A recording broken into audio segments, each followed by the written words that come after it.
મનીષા, એ મનીષા, હા મમ્મી. આ ઘરમાં આજે સાફ સફાઈ નથી કરી તે? કરી હતી ને, કેમ શું થયું? આ જો તો ખરી ટેબલ ઉપર કેટલી ધૂળ છે, આમ હાથ ફેરવી જો ખબર પડે તને.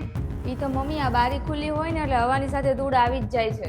તું ખોટે ખોટું ધૂળનું બાનું ન કાઢ, બારી તો કાયમ ખુલ્લી જ હોય છે પણ તે જ હરખી સફાઈ નથી કરી. નો કામ કરવું હોય ને તો એવા ખોટા બાના ન કઢાય. હાલ હવે ફટાફટ સાફ કર ફરીથી બધું.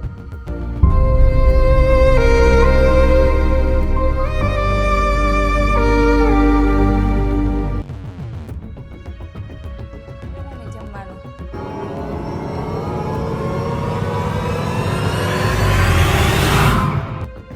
મનીષા અહીંયા આવ તો. કેમ શું થયું મમ્મી? આ તને કેટલી વાર કીધું છે કે તું દાળ બનાવ તો હરખી ઉકાળે ને, પણ તારે તો એટલી બધી ઉતાવળ હોય છે ને કે એક કામમાં તારું ધ્યાન જ નથી હોતું. તારે તો હટ કામ પૂરું કરીને આરામ જ કરવો હોય છે, એટલે કાચું પાકું આપી દે જેમ હોય એમ. સોરી મમ્મી, હવેથી ધ્યાન રાખીશ ને સરખી રીતના ઉકાળીશ. પણ અત્યારે હવે શું કરું મારે? આને ફેંકી દઉં? રહેવા દો, બીજી વાર બનાવીને આપું છું. હા, લઈ જા પાછી ને હરખી બનાવીને લાવજે. હા.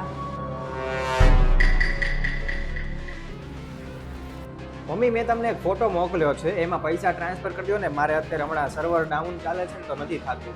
હા, લે મોકલું.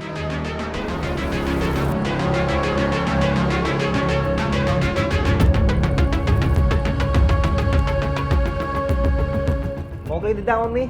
મને આમાં ખબર નથી પડતી, એક કામ કર, તું જ તે મોકલી દે ને. અરે હું મમ્મી, તમે તે આટલી નાની એવી વાત તમને સમજાતી નથી? કેટલી વાર મેં તમને સમજાવ્યું છે, તમે અભણ છો કે હું? આ તમે કઈ રીતના વાત કરો છો મમ્મી સાથે? ઈ મોટા છે, સોરી બોલો. તું ચૂપ રે. હા, મને ખબર છે, તે મને ઘણી વાર શીખવાડ્યું છે, પણ હવે મારે ભૂલાઈ ગયું તો હું કરું? અને હું એ માણસ છું, હું કાંઈ રોબોટ થોડી છું. ભૂલ થઈ ગઈ મારાથી, પણ તારે મારી યાર આવી રીતે થોડી વાત કરાય. તો મમ્મી, જો તમારાથી ભૂલ થતી હોય ને તો મનીષાનાથી નહીં ભૂલ થતી હોય. પણ મનીષાથી જ્યારે ભૂલ થાય ત્યારે તો તમે એવી રીતે એને સંભળાવો છો ને કે એ માણસ નહીં, એ તો હાવ જાનવર હોય ને એવી રીતે તમે કરો છો. મને માફ કરજો કે મેં તમને આવી ખરાબ રીતે વાત કરી, પણ હું તમને એ જ ફીલ કરાવવા માંગતો હતો કે જ્યારે તમે મનીષાને સંભળાવો છો ને એને જે અહેસાસ થાય છે ને એટલા માટે. અને ભૂલ બધા માણસથી થાય, અને ભૂલ થાય ને ત્યારે આપણા જે પરિવારના લોકો હોય ને એને એ ભૂલ સમજાવવી જોઈએ, એને સુધારવી જોઈએ, પણ એ ભૂલની ઉપર એને સંભળાવવું ન જોવે.